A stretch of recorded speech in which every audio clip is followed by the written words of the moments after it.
akan me- memandu Kamu acara jauh. pada siang hari ini. Insya Allah ini adalah kajian lanjutan kita dari kajian kemarin yang ruang Ya, pulih satu.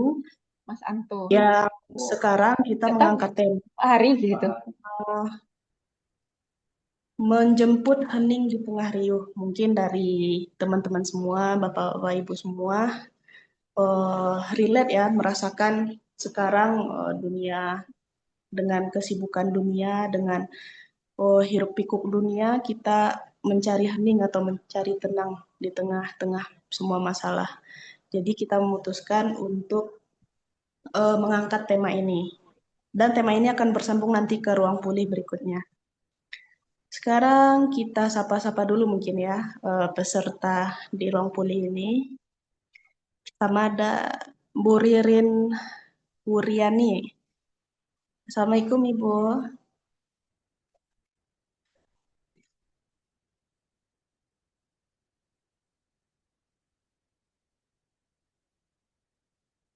Oh masih kurang terdengar, yang lain gimana?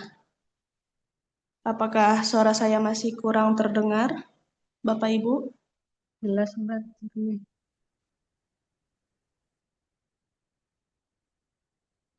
Aman, Masya Allah. Ini ada kakak Siti Sarah dari Solo ya. Assalamualaikum kakak Siti. Waalaikumsalam. Kak Siti dari mana nih dapat info kajiannya?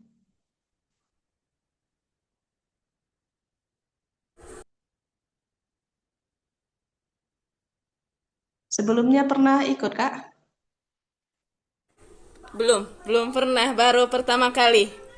Wah, selamat datang ya Kak. Iya, Masya Allah nih, jauh-jauh dari mana-mana aja nih. Bapak Ahmad Zaki, ini dari mana Bapak? Bapak dulu. Oh, sehari gabung jam setengah dua ya Bapak Ibu.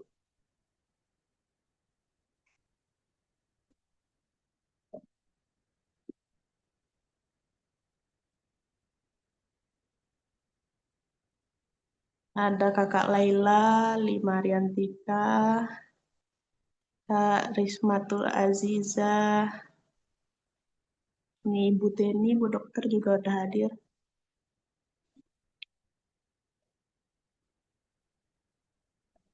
Terima kasih Mbak Dini. Iya. Gimana Bu Dokter, sehat? Alhamdulillah. Alhamdulillah. Kemarin kita juga habis kajiannya bareng Bu Teni. Iya. Makasih Mbak Dini. Iya. Juga ada dari Jember. Oh, jauh-jauh, Masya Allah. Bapak Beni Jember.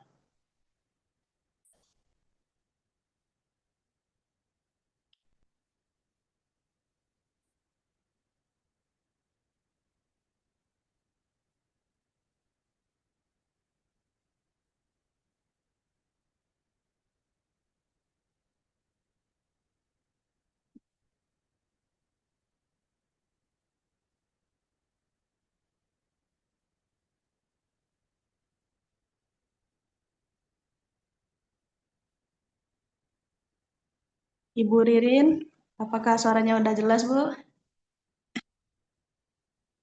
Masya Allah. Sembari menunggu Ustadz Ari, mungkin ada dari sahabat Puli yang ingin bercerita, kenapa nih kira-kira mengikuti kajian kali ini? Rela meluangkan waktu untuk mengikuti kajian kita pada siang hari ini. Ini banyak dari sini.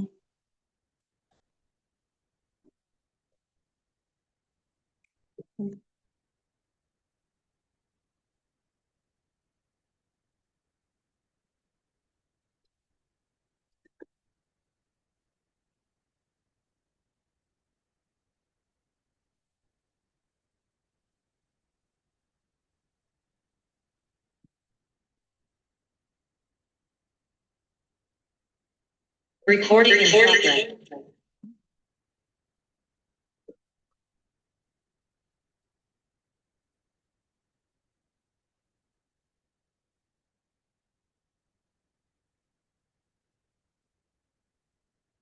Inilah, mudah-mudahan semua dapat solusi. Amin ya Allah. Amin. Baik, sembari menunggu Ustadz, mungkin kita perkenalkan lagi pemateri kita pada siang hari ini.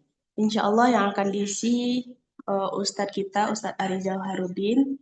Setelah ini kita akan putar profil dari Ustadz Arizal Harudin. Mungkin kepada Ustadz moderator kita boleh diputar videonya, sedikit perkenalan eh, pemateri kita, Ustadz Arizal Harudin.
Ada Ustadz moderator, boleh diputar video profil dari Ustadz tadi.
Nanti pakai background musik. Enggak, nggak bisa. Ini online masalahnya. Kalau dulu si Sony yang bikin bisa jadi biar tepat.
telah melebarkan sayapnya ke daerah Jawa Barat dengan membuka cabang kedua, yaitu Pondok Pesantren. 2000, beliau telah aktif sebagai dakwah dan Ustadz Dr. Honoris Causa Ari Jauharuddin Sanusi, SISOS, adalah seorang tokoh pendidik, dai, dan pimpinan pondok pesantren yang telah mengabdikan dirinya dalam dunia dakwah dan pendidikan Islam sejak usia muda. Lahir di Garut 10 Desember 1982, beliau menempuh pendidikan dasar keislaman di berbagai pesantren ternama, antara lain Pondok Pesantren Darussalam, Al-Basyari, dan Darut Tauhid. Pendidikan tinggi di STAN Bukit Tinggi pada jurusan Ahwal Syahsiah dan menyempurnakan keilmuannya di STAN Imam Bonjol dengan jurusan dakwah. Sejak tahun 2000, beliau telah aktif sebagai pendidik dan dipercaya sebagai pengasuh di berbagai pondok pesantren, hingga menjadi pimpinan Pondok Pesantren Quran Tajul Hufaz yang berada di Kamang, Bukit Tinggi Agam, Sumatera Barat, sebuah lembaga pendidikan yang berkomitmen membentuk generasi Qurani yang berakhlak dan berilmu, dan kini telah melebarkan sayapnya ke daerah Jawa Barat dengan membuka cabang kedua, yaitu Pondok Pesantren Sanefa yang ada di Banjaran, Bandung. Dakwah yang beliau sampaikan bersifat inklusif, merangkul semua kalangan. Dengan pendekatan yang penuh kelembutan dan kebijaksanaan, beliau mampu menjangkau berbagai lapisan masyarakat, mulai dari anak muda, anak jalanan, ibu-ibu, lansia, hingga narapidana di lembaga pemasyarakatan. Gaya penyampaian beliau yang komunikatif dan membumi menjadikan setiap majelis terasa dekat, hangat, dan menyentuh hati pendengarnya. Dalam bidang organisasi, beliau turut andil sebagai pimpinan lembaga dakwah kampus STAN Bukit Tinggi, serta mendirikan sejumlah majelis zikir dan sholawat yang ada di Bukit Tinggi, di antaranya Majelis Al-Kausar, Majelis Ar-Raudhah, Majelis Mahfazah, Majelis Aisyah, Majelis Surga, dan Majelis Khadijah. Sebagai bentuk penghargaan atas kiprah dan kontribusinya dalam dakwah dan pendidikan Islam, pada tahun 2024 beliau dianugerahi gelar Dr. Honoris Causa di bidang Islamic Studies dan dakwah oleh Universitas Islam Profesional Malaysia. Dengan pengalaman lebih dari 2 dekade, Dr. Honoris Causa Ari Jauharuddin Sanusi terus berperan aktif dalam membina umat, menyebarkan nilai-nilai Islam yang rahmatan lil alamin, serta menjadi teladan dalam keteladanan, kesederhanaan, dan dedikasi tanpa batas untuk kemaslahatan umat. Dan perjuangan dakwah terasa lengkap karena kehadiran 5 orang buah hati dan 1 istri yang setia menemani dari awal berdakwah sampai sekarang.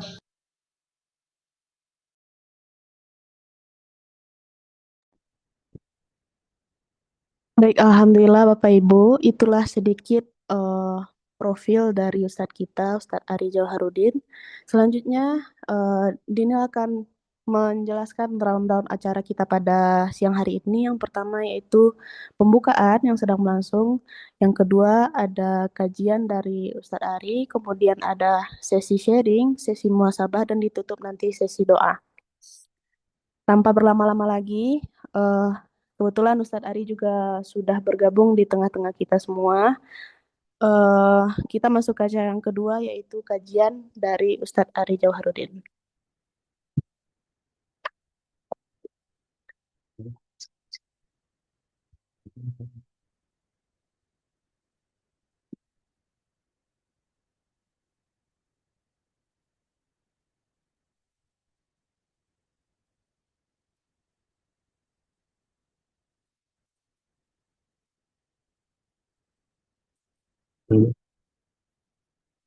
Supaya kami kelihatan.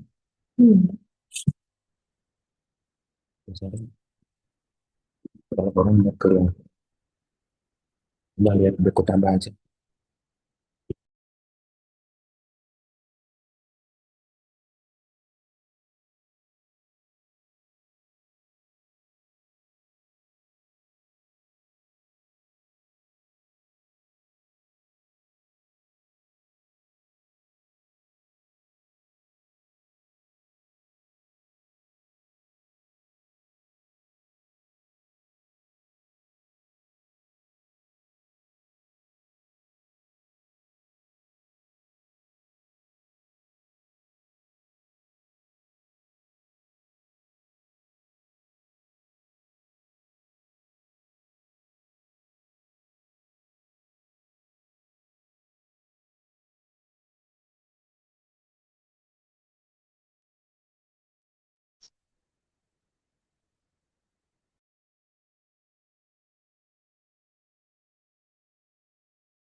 Bismillahirrahmanirrahim.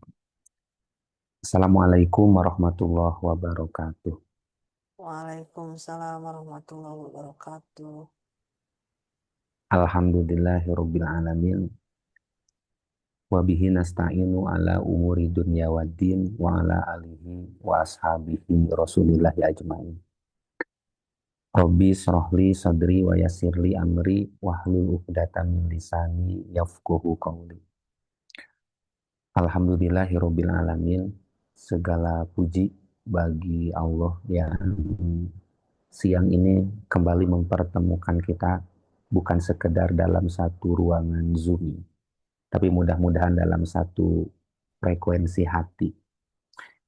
Salawat beserta salam semoga tercurah kepada Nabi Muhammad Sallallahu Alaihi Wasallam yang telah mengajarkan kepada kita bahwa ketenangan bukan milik dunia, tapi milik hati yang mengenal Rabb-nya.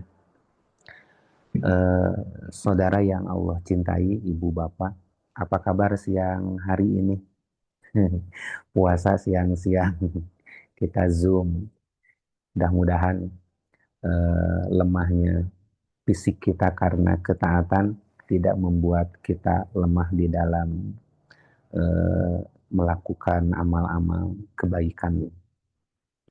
Semoga bukan hanya badan yang hadir, juga kita bisa betul-betul di ruangan ini kita bisa hadir hati. Siang ini kita tidak sedang mengejar ilmu yang berat, kita tidak sedang membahas teori yang rumit, ibu bapak. Kita hanya ingin berhenti sejenak dari riuhnya tuntutan yang datang bertubi-tubi, dari pikiran yang tidak benar-benar istirahat. Kalau berkenan, sebelum kita lanjut kepada materi, kita tarik napas dulu lah, pelan-pelan. Kemudian tahan sebentar, hembuskan, tarik napas kembali, tahan, hembuskan, ucapkan alhamdulillahirabbil alamin. Siang ini mungkin biasanya kita sibuk mengejar dunia, tapi Masya Allah saat ini kita belajar diam, belajar duduk tenang, mengistirahatkan jiwa, karena mungkin kita sudah terlalu panas, lelah, dipakai terus sampai lupa memberikan amunisi hati, sampai kita lupa memperhatikan ruh kita. Maka kalau ada beban nggak apa-apa, kalau ada yang saat ini hadir membawa luka nggak apa-apa, kalau ada yang saat ini hadir belum selesai juga dengan masalah nggak apa-apa. Kita kumpul di sini bukan karena hidup kita baik-baik saja, tapi justru karena kita butuh ruang untuk bernafas. Maka biarkan dan izinkan siang ini menjadi ruang yang paling aman. Tidak ada yang menilai di antara kita, tidak ada yang menuntut, tidak ada yang membandingkan. Kita hanya manusia yang sedang belajar kuat, yang sedang belajar menerima takdir, yang sedang belajar menemukan ketenangan dan kedamaian. Dan semoga setelah ini ada energi yang kita bawa untuk merasakan damai, menjemput hening di tengah riuh, ya judulnya. Bismillahirrahmanirrahim. Kita mulai ya, Bapak Ibu, Kakak, Abang, saudara-saudara semua. Baik, saudaraku, kita hidup di zaman yang tidak pernah mau diam. Bayangkan, baru bangun tidur saja sudah ada kabar baru, padahal baru bangun tidur. Dari mulai berita yang kecil sampai berita yang besar, dari berita yang sederhana sampai berita yang horor menakutkan. Karena saat kita bangun tidur, yang kita sentuh handphone, gitu, HP, pesan masuk, grup rame. Padahal kita belum sadar tuh sepenuhnya. Kita belum sadar sepenuhnya, baru bangun tidur, tapi pikiran kita sudah riuh, dipenuhi pikiran orang-orang lain, komentar orang, kebahagiaan orang, liburan orang, aktivitas orang, kesuksesan orang, berita hidup orang. Tanpa sadar, kita mulai membandingkan, kok gitu ya, gitu. Kok aku gitu ya, kok orang lain gitu ya, padahal aku. Nah, itu. Jadi akhirnya karena kita sering membandingkan, bergeser kepada jenjang keluhan. Yang paling berbahaya, kalau sudah terbiasa mengeluh, bangun tidur udah mengeluh, nanti berubah menjadi tuduhan kepada takdir. Bayangkan, jadi hari-hari baru bangun tidur aja sudah nuduh takdir. Karena tadi kita bangun tidur saja sudah membaca sinetron orang lain. Kita sudah membaca kehidupan orang lain. Capek. Bising. Makanya temanya disebut dengan sekarang tema riuh. Ya. Jadi menemukan hening di tengah-tengah riuh. Belum lagi ekspektasi dari orang tua, pasangan, lingkungan yang menekan lah, yang kita dituntut harus berhasil, harus mampu, harus bisa. Padahal kita sudah lemah gitu. Kita punya keterbatasan. Kita manusia, kita yang capek gitu. Sudah nggak kuat. Ditambah lagi dengan pengalaman masa lalu, penyesalan yang sering datang, selalu merasa bersalah. Kita terjebak memikirkan masa lalu yang nggak bisa diubah dan mencemaskan masa depan yang belum tentu terjadi, sehingga kita kehilangan momen hari ini. Jadi kita hidup di hari ini, tapi kita nggak sadar bahwa kita sedang hidup di hari ini. Di hidup kita ini ditarik oleh masa depan yang mencemaskan dan ketakutan masa lalu yang menggelisahkan. Akhirnya kita hidup nggak hadir gitu. Tapi tenang, saudaraku, kita kumpul di sini karena kita rindu satu hal sederhana, yaitu tenang. Ya. Di yang merasa riuh, tenang.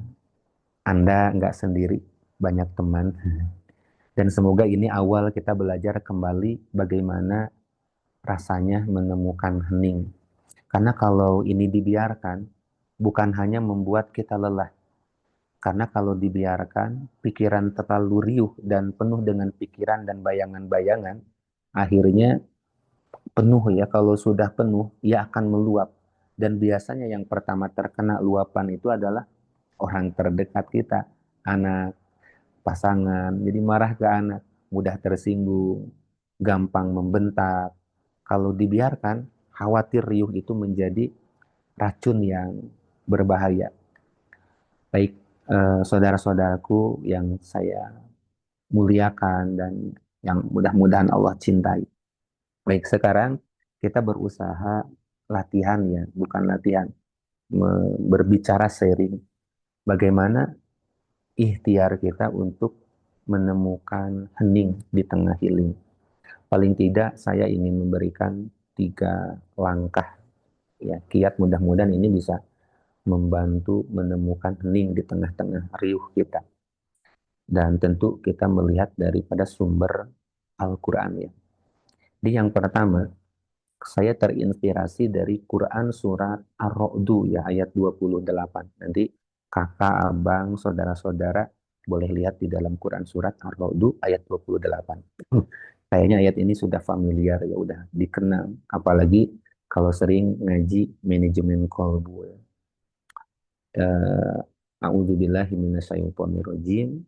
Alladzina amanu wa tatma'innu qulubuhum bizikrillah. Ala bizikrillah tatma'innul qulub. Yaitu orang-orang yang beriman dan mereka hatinya itu menemukan kedamaian, ketenangan. Jadi orang-orang beriman itu damai, tenang. Tenangnya bukan karena apa-apa. Jadi tenangnya bizikrillah. Tenang itu karena hatinya tersambung dengan Allah, kontak, batinnya terkontak dengan Allah. ahli zikir gitu. Maka kata Allah, ala bizikrillah tatmainnul qulub. Hanya itu, solusi tunggal untuk membuat hening di tengah riuh itu tidak apa-apa, hanya satu, dengan menyambungkan hubungan dengan Allah. Zikir. Ala bizikrillah tatmainnul qulub. Saudara-saudara, banyak orang mengira hening itu harus ke gunung, harus menjauh dari manusia, harus healing. Padahal tidak. Hening itu adalah saat hati kita penuh dengan Allah gitu. Kalau pusat hati kita kepada manusia, ya gelisah. Kalau pusat hati kita kepada makhluk atau kepada masa depan, ya cemas. Tapi saat pusat hati kita kepada Allah, tenang. Kembali kepada Allah saat kita betul-betul merasa dan meyakini bahwa Allah yang memegang kendali, bahwa Allah yang mengurus, bahwa Allah yang mengendalikan, bahwa Allah yang mengatur. Sama seperti seorang anak kecil di tengah pasar yang ramai. Selama anak ini menggenggam tangan ayahnya, dia tidak akan pernah cemas. Gitu. Bagaimanapun juga kita di tengah-tengah riuhnya, selama hidup kita memegang gitu, tangan Allah dalam tanda kutip, artinya bersama Allah, nggak akan cemas gitu. Kita sering mengira hening itu suasana kita berpikir nanti aja kalau masalah selesai pasti saya senang. Nanti kalau ekonomi stabil baru saya tenang. Nanti kalau orang sudah mengerti saya baru saya tenang. Padahal hening itu bukan menunggu keadaan, tapi hening itu saat hati kita kembali kepada Allah. Jadi jangan nunggu tenang, nanti kalau sudah masalah selesai tenang. Nanti kalau sudah anak selesai kuliah tenang. Nanti kalau sudah kerja tenang. Faktanya kan justru sebelum kerja tidak tenang, setelah kerja lebih tidak tenang. Gitu. Jadi sebelum nikah tidak tenang, setelah nikah lebih tidak tenang. Gitu. Jadi tidak menunggu keadaan. Tenang itu hanya hadir ketika kita kembali kepada Allah. Ala bizikrillah. Allah tidak mengatakan masalahnya selesai dulu. Yang Allah sebut adalah mengingatnya. Jadi tenang itu ketika hati kita, pikiran kita langsung pulang ke asalnya, mengingat kepada Allah. Kita sudah mengingat Allah, kita merasa aman.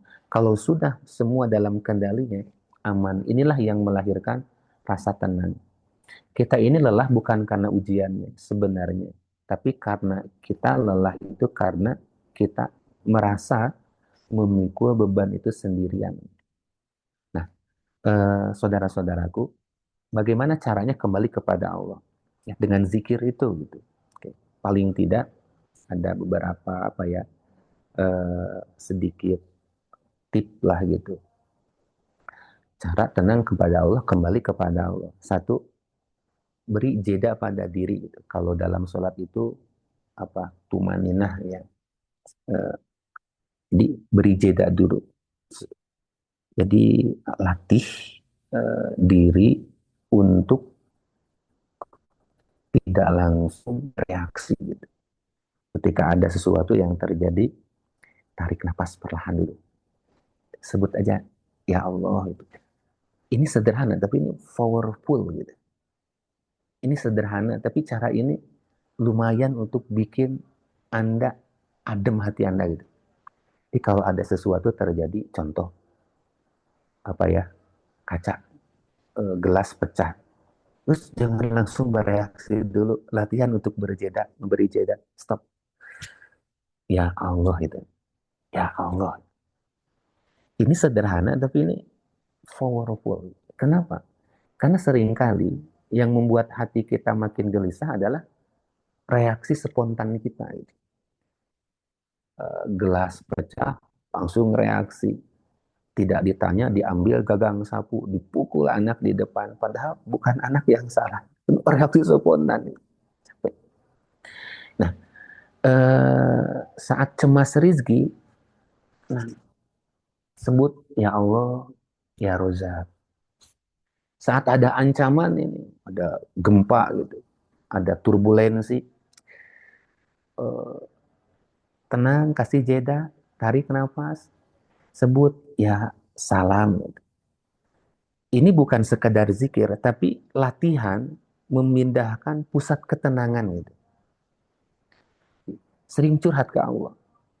Di sebelum nelpon orang, sebelum curhat ke Allah dulu sebelum mengadu ke orang gitu. Jadi nyebut kita ya Allah atau nyebut kita zikir-zikir nama-nama Allah itu cara kita membangun komunikasi kita dengan Allah.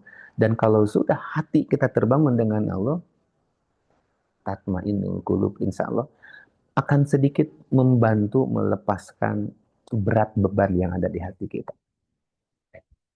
Itu yang kedua, itu sederhana gitu ya teman-teman, saudara-saudara, bisa kita lihat mungkin kita dipraktekkan nanti.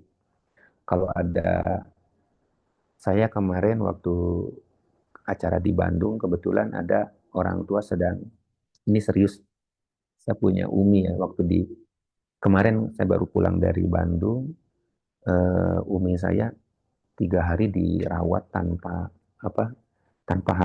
bisa makan. Dia makannya dikasih dari selang ya, dari hidungnya.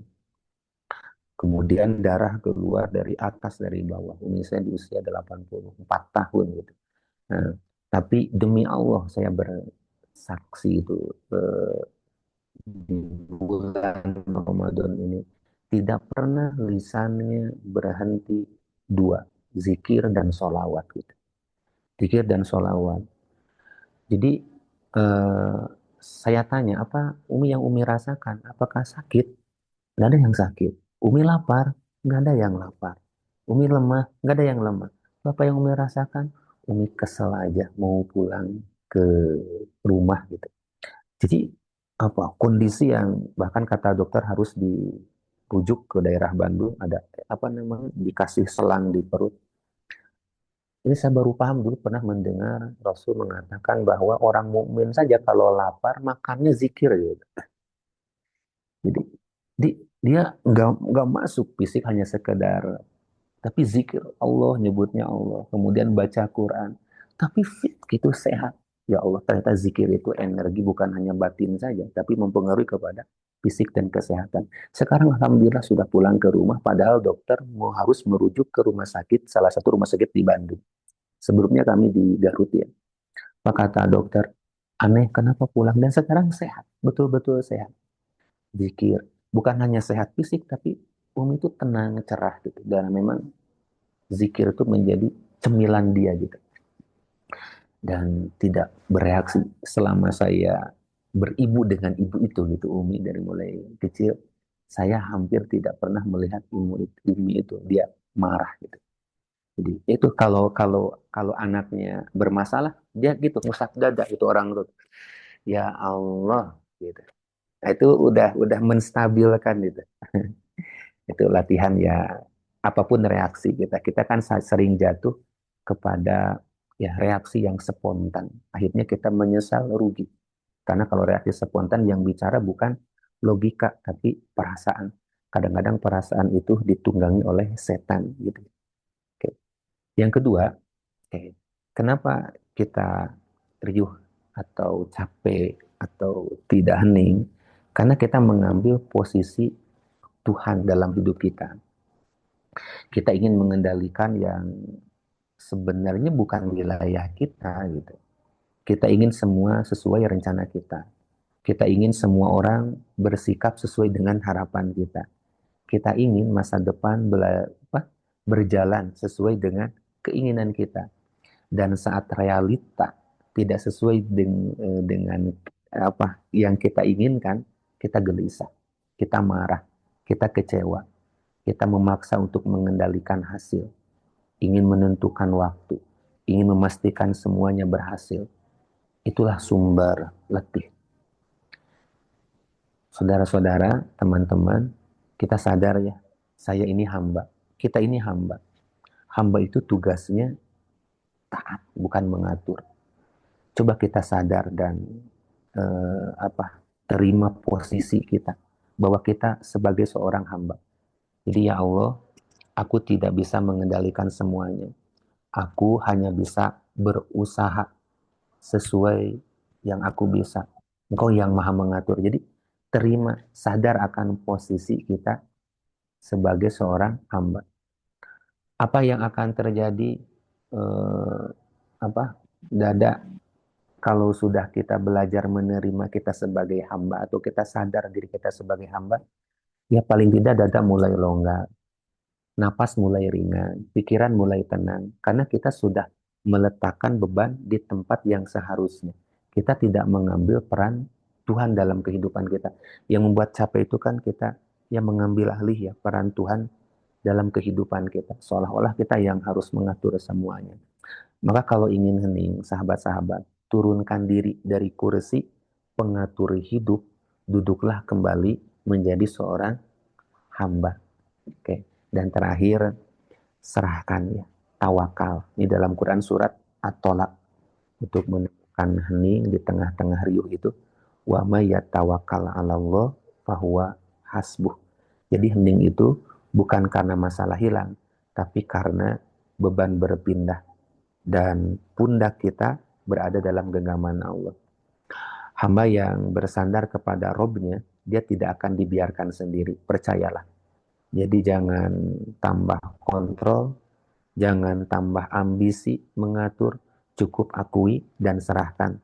Karena ketenangan bukan milik orang-orang yang kuat, tetapi milik orang-orang yang percaya. Saya ulangi, ketenangan bukan milik orang-orang yang kuat, ketenangan itu milik orang-orang yang percaya kepada Allah. Baik saudara-saudara, sebelum kita melanjutkan kepada sesi sharing,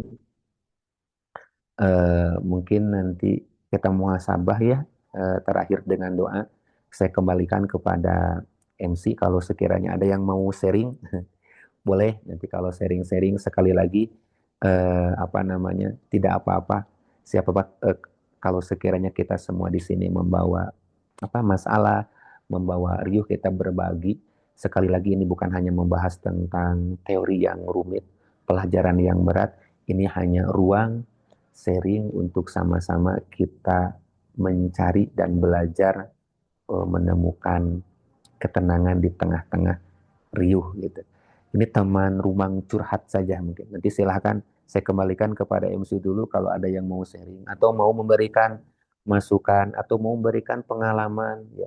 Pengalaman-pengalaman yang bisa membuat kita menjadi tenang atau membuat kita menjadi damai kuat setelah kita dihantam dengan masalah. Silahkan Kak Dini.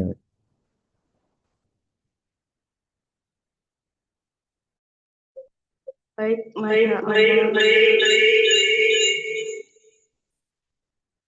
Masya Allah kajian dari Ustadz Ari tadi ya cukup panjang dan lebar dan sangat jelas bagi kita semua. Sekarang kita masuk ke sesi sharing. Sahabat semua boleh bertanya secara langsung atau boleh melalui kolom chat. Insya Allah kami sediakan waktu. Baik, silahkan teman-teman yang ingin bertanya. Kita bisa melalui fitur raise hand dulu.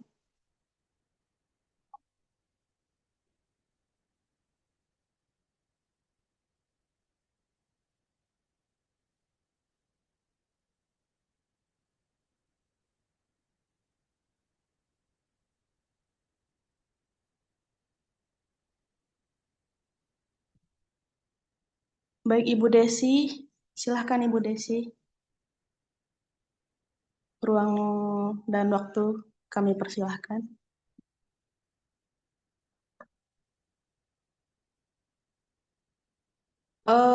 Mic-nya mohon diaktifkan dulu Ibu.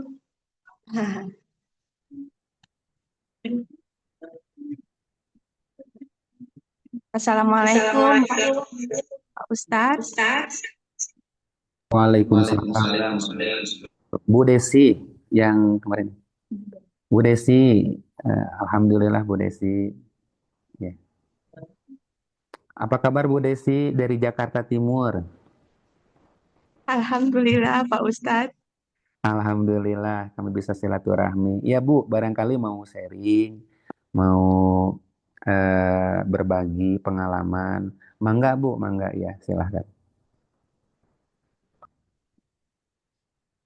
Mohon maaf Pak Ustadz, Alhamdulillah saya dikasih kesempatan buat bisa bertanya sama Pak Ustadz. Saya baru aja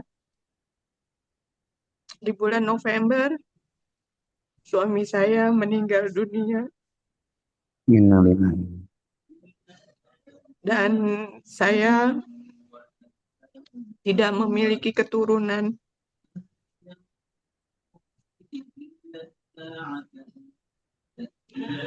Saya selama semenjak suami saya meninggal,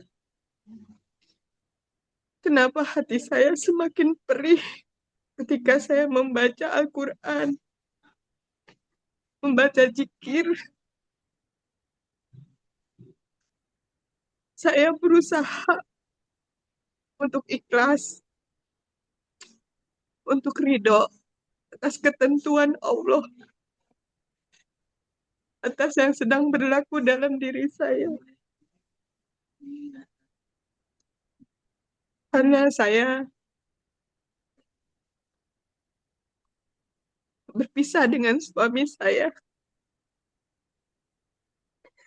seakan-akan saya tidak ridho, Pak Ustadz. Ada rasa ketakutan, rasa gelisah setiap hari. Saya berusaha untuk membaca Al-Quran. Saya berusaha untuk zikir. Semakin saya membaca Al-Quran, semakin hati saya perih, Pak Ustadz. Saya mencoba mengatasi diri saya, menerima apapun yang sudah menjadi takdir saya. Sampai dengan hari ini, saya merasa begitu kesepian. Saya ngadu sama Allah. Saya ngadu sama Allah. Dulu suami saya sakit, saya minta sama Allah untuk supaya suami saya sehat, sembuh. Tapi ternyata Allah nggak kasih.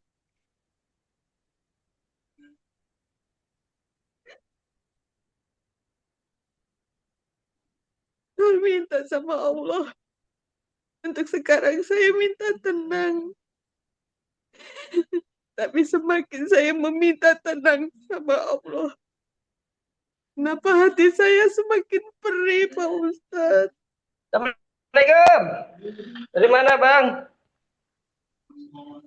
Kon, Hmm? tanpa mikrofon. Pakai mikrofon tuh. Mikrofon monggo. Ya, jadi saya mau minta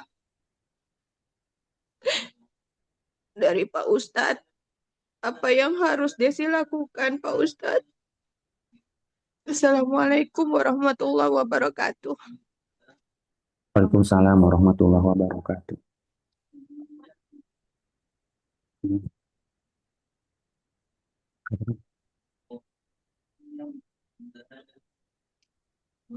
Bu Desi, pertama-tama saya ikut berduka sedalam-dalamnya atas kehilangan suami Ibu. Dan ini bukan kehilangan kecil, Bu ya. Itu kehilangan teman hidup, teman berbagi cerita, tempat bersandar, apalagi ketika tidak memiliki anak. Rasanya sepinya berlipat, Bu. Saya kirimkan Al-Fatihah untuk beliau. Bismillahirrahmanirrahim. Alhamdulillahirabbil alamin, arrahmanirrahim, maliki yaumiddin. Iyyaka na'budu wa iyyaka nasta'in. Ihdinas siratal mustaqim. Siratal ladzina an'amta 'alaihim ghairil maghdubi 'alaihim waladdallin. Allahumma ighfir lahu warhamhu wa'afihi wa'fu anhu wa akrim nuzulahu wa wasi' madkhalah. Ya Allah, sejukkan pembaringan di barzah. Hibur ruhnya agar Engkau kumpulkan dengan orang-orang soleh. Dan kumpulkan kembali beliau ya Allah dengan pasangannya di dunia. Nanti di sorga. Amin ya rabbal alamin.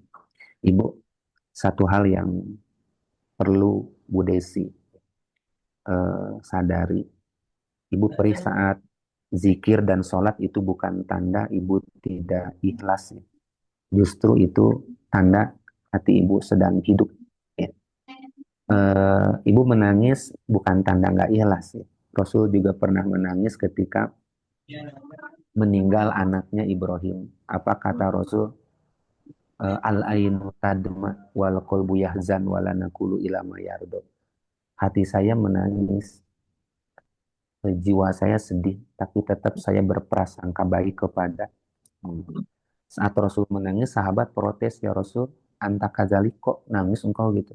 Apa kata Rasul? Hadihi rahmah. Aku juga manusia, aku juga punya rasa sayang, punya rasa cinta, punya rasa rindu, punya rasa kangen. Ini adalah tetesan air mata cinta seorang ayah kepada anaknya. Itu wajar ibu nangis, bukan berarti nggak sabar ya. Dan itu bukan tanda ibu tidak ikhlas, itu tanda hati ibu masih hidup. Jadi menangis saat ibadah itu bukan gagal, Bu. Nabi pun tadi menangis ya, kehilangan orang yang dicintai ketika putranya wafat. Maka itu manusiawi. Kedua, ikhlas itu butuh proses, Bu ya, bukan sekali jadi tiba-tiba treng ikhlas gitu. Ibu mungkin berpikir, kenapa saya kok belum ridho, masih berat. Ikhlas itu seperti luka yang perlahan mengering. Hari ini mungkin masih perih, besok mungkin sedikit lebih ringan. Nanti lusa terasa membaik. Dia kadang nanti mundur lagi, itu normal. Dan eh, itu proses Bun ya. Ketiga, ibu saat zikir justru terasa perih. Kenapa?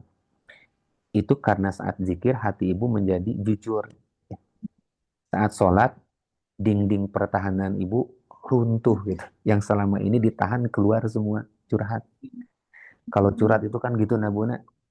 Ibu curhat ke Allah gitu. Saat ibu zikir, hati ibu tuh jadi jujur. Ibu merasa diri memang lemah, memang butuh gitu. Maka saran saya, tetap jangan hentikan zikirnya Bu ya. Jangan kurangi sholatnya. Justru katakan dalam sujud, ya Allah, aku belum kuat, tapi saya ingin ridho, tolong saya. Gitu Bu ya. Ya Allah, aku nggak kuat. Asku basi wa huzni ilallah. Kayak Nabi Yakub. Allah, aku curhat kepadamu. Aku nggak kuat. Gitu. Aku nggak kuat. Aku nggak sanggup. Tolong kuatkan aku. Ibu, Allah tidak menuntut ibu harus langsung kuat. Allah hanya ingin melihat arah hati ibu. Kemudian tentang sepi, maaf ya tidak memiliki anak. Ibu mungkin merasa sekarang benar-benar sendiri. Tapi mohon maaf, dengar ini Bu ya, baik-baik. Suami ibu hanya berpindah alam Bu. Hubungan ibu Desi tidak putus. Doa ibu, cinta ibu sampai kepadanya. Sedekah atas nama beliau menjadi cahaya baginya. Dan mungkin justru sekarang ibu sedang diberi kesempatan menjadi sebab kebaikan untuk beliau. Setiap zikir yang ibu hadiahkan, setiap doa yang ibu panjatkan, itu seperti kiriman cinta yang tulus yang terus mengalir kepada beliau. Ya, ibu, terakhir mungkin Bu, ada beberapa cara praktis agar ibu latihan tenang. Jadi jangan memaksa ibu terlihat kuat di depan orang. Jangan terlalu dipaksakan. Natural aja, Bu. Ibu boleh menangis, tapi tetap jaga sholat, Bu ya. Jaga zikir. Nah, saran saya baca hasbunallah 100 kali, Bu. Hafal ibu doanya, hasbunallah wa ni'mal wakil. Hasbunallah wa ni'mal wakil, ni'mal maula wa ni'man nasir. Hasbunallah wa ni'mal wakil, ni'mal maula wa ni'man nasir. Terus itu. Atau baca ya hayyu ya qayyum, atau baca la haula wala quwata illa billah. Itu keren tuh Bun, itu untuk memberikan kekuatan gitu ya. Jadi saya kemarin dapat inbox ya Bu ya, dari orang yang sama seperti ibu curhat. Dia kehilangan anaknya, anak kandung perempuannya. Dia baru usia 8 tahun, sedang masa-masanya anak yang paling disayangi gitu. Orang tua paling, karena anaknya perempuannya satu-satunya. Dipukul dengan masalah, anak perempuan meninggal. Padahal sudah 6 bulan, saya sulit untuk melupakan Ustaz. Itu ayahnya. Saya paham jeritan seorang ayah ketika kehilangan anak perempuannya, Bun. Nah, terus alhamdulillah kita konsul, Bun ya, dan saya arahkan sering baca hasbunallah, hasbunallah, hasbunallah. Alhamdulillah. Jadi agak lebih tenang menerima. Bu, baca hasbunallah ya Bu ya. Hasbunallah wa ni'mal wakil. Terus baca ya Hayyu ya Qayyum. Dan Ibu sedekah kecil atas nama suami Ibu, walau sedikit nggak apa-apa. Nanti Ibu pulang subuh bawa uang. Berapa kemampuan Ibu? 1.000, 5.000, 10.000. Nah itu kiriman cinta Ibu buat beliau. Jadi, eh, nah ini ada sedekah. Saya titipkan sedekah melalui kamu untuk pahalanya untuk suami saya. Itu keren tuh Bu. Transfer ya. Nah, Ibu, dan berikutnya cari circle majelis ilmu, lingkungan yang membuat Ibu hangat, jangan merasa sendiri ya. Nah, kayak gini itu bagus tuh Bu, baik itu di online atau di offline ya. Jadi cari circle yang akan menguatkan energi Ibu, yang akan menepuk punggung Ibu supaya bangkit kembali, yang merasa Ibu tidak merasa ditinggal sendiri, merasa Ibu ditemenin. Dan yang paling penting bisa jadi Allah sedang mengangkat derajat Ibu melalui sabar ini. Ibu tidak apa-apa ya kalau hari ini masih terasa berat. Yang penting jangan jauh dari Allah, Bun. Kehilangan suami itu memang perih. Sepi itu memang nyata. Air mata itu wajar. Tapi perpisahan ini hanya sementara, Bu. Kalau Ibu sabar dan menjaga iman, insya Allah dipertemukan dengan berikutnya. Bukan di dunia lagi, tapi di sorga. Bu, senyum dong. Alhamdulillah, Insya Allah. Bu, nih, suara Zoom ini suara-suara saudara-saudara Ibu. Kami tadi mendoakan semua, ngirimkan Al-Fatihah ya. Dan di sini jadi saudara-saudara Bu Desi. Dan saya percaya yakin yang mengalami masalah ini bukan hanya kita, Bu. Mungkin ada yang lebih berat daripada kita ya. Nah, gitu. Sama-sama kita sedang latihan untuk melatih kuat. Ya, terima kasih Bu Desi atas sharingnya. Jangan lupa baca zikir tadi ya. Oke, alhamdulillah. Siap. Oke, ada yang bertanya lagi, Ustadz, dari Bu Tri Agustin. Ya. Ustadz, saya sedang berusaha untuk memperbaiki diri karena ternyata saya sering melihat kesalahan orang lain. Ternyata saya sendiri yang masih banyak kurang. Bagaimana saya agar tetap dalam usaha saya tersebut? Ada lagi? Dari mana? Ibu Tri Agustin, dari mana nih Ibu Tri Agustin? Dari mana juga? Dari siapa? Ibu Tri Agustin.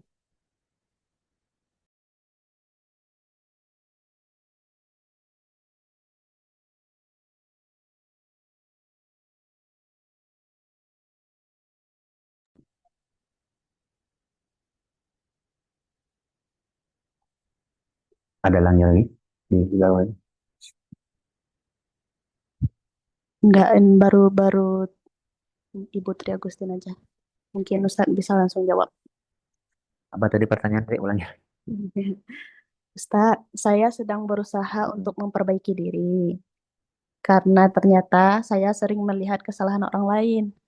Ternyata saya sendiri yang masih banyak kurangnya. Oke. Bagaimana saya agar tetap dalam usaha saya tersebut? Merasa ingin memperbaiki itu sifat mulia ya, bagus. Karena membangun budaya watawasau bil haq watawasau bis sabr. Terus aja berdakwah walaupun diri kita belum masih sering salah gitu. Kemudian tapi pada satu sisi kita merasa diri kita juga sering salah gitu. Bagus itu. Justru itu kalimat ibu itu tanda hati kita belum ruksak gitu. Tapi kita merasa ini tanda Allah masih menjaga ibu, karena orang yang dijaga oleh Allah dia sadar, tidak merasa diri lebih baik tapi merasa diri banyak salah. Kita memang mudah melihat kesalahan orang lain, itu naluri ya. Tapi yang membuat kita naik derajat adalah ketika kita mulai berkata, saya juga banyak salah. Tapi itu namanya muhasabah. Allah mengingatkan dalam Al-Quran bahwa manusia diciptakan dalam keadaan lemah. Jadi kalau kita masih sering salah, itu bukan kita gagal, Ini bukti bahwa kita manusia yang selama ini bukan jatuh. Yang salah itu kalau tidak mau bangun. Lalu bagaimana caranya agar hati kita bersih di tengah-tengah masalah seperti itu tadi? Bu, setiap kali melihat kesalahan orang, langsung doain. Ganti komentar dengan doa. Ya Allah, ampuni dia, ampuni saya juga. Nah, saya dinasehatin guru begitu. Kami di pondok nih, Bu. Kami di pondok pesantren Tajul Hufat. Kami ada santri 600 dari 12 provinsi nih. Ada dari Kalimantan, ada dari Aceh, ada dari mana? Tanjung Balai Karimun. Eh, Kami wajibkan ke Bandung, Garut. Kami wajibkan kepada guru setiap hari ada yang didoakan santri 2 orang. Kalau ada santri nakal, ganti hukuman dengan doa gitu. Ganti kesalahan dengan doa. Jadi kalau melihat kesalahan orang, ini proyek saya untuk mendoakan dia gitu. Karena kita ini anta lam tahdi man ahbabta walakinna Allah yahdi man yasha. Kita hanya innaka antal balag. Tugas kita hanya menyampaikan. Nanti yang memberikan petunjuk bukan kita kan, Allah gitu. Maka ketika ada orang yang berbuat salah, ganti komentar dengan doa, ya Allah, ampuni dia, lembutkan hati dia.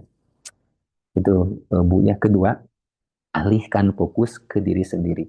Tanya dalam hati, kalau saya di posisi dia, apa saya lebih baik ya gitu.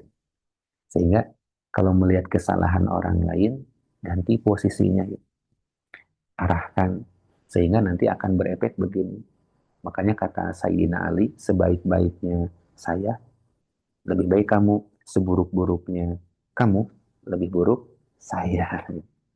Ketiga, perbanyak istighfar, Bu ya. Bukan karena kita paling buruk, tapi karena kita ingin dilembutkan hatinya oleh Allah. Ibu, perjalanan memperbaiki diri itu tidak lurus. Kadang naik, kadang turun, kadang sadar, kadang hilang. Yang penting arah hati ibu ke Allah ya. Arah hati kita ke Allah. Jangan sibuk mencari orang yang paling benar, tapi jadilah orang yang paling ingin dibenarkan oleh Allah. Pelan-pelan saja. Allah tidak melihat seberapa cepat ibu berubah, tapi Allah melihat seberapa tulus ibu ingin berubah. Dan itu sudah ibu mulai. Gitu Bu, Bu siapa ya? Dari Putri mana? Agustin dari Cibubur kata Oh, beliau. Cibubur. Cibubur. Cibubur. Cibubur. Cibubur itu TMI ya? Taman Mini TMI ya kalau nggak salah. Kemarin saya ke sana Bu. Ya, eh, di Masjid Atin kalau nggak salah. Ya Masjid Atin ya Bu ya. Nah, saya kemarin sholat zuhur di sana kalau nggak salah Cibubur. Tempat jambore nasional. Alhamdulillah salam silaturahmi. Insya Allah Bu. Betul kata beliau. Alhamdulillah. Bu, terima kasih ya sharingnya. Bu, tetap jadi marketingnya Allah. Berdakwah. Nggak perlu harus nunggu baik dulu. Mudah-mudahan dengan jadi marketing Allah, Allah jadikan kita menjadi baik gitu. Kita juga kalau melihat, kalau dakwah harus nunggu orang baik, nggak akan pernah ada kebaikan yang akan terkompanyekan di dunia ini. Barokallah. Sok mangga Bu. Ya, terima kasih ya Bu Putri Agustin. Putri Agustin. Ibunya mau ikut kemarin Pak Ustadz Di kajian offline di Bandung, tapi terlewat Oh katanya. gitu. Nanti bulan April Bu di Insya Allah di Karomah di Masjid Karomah.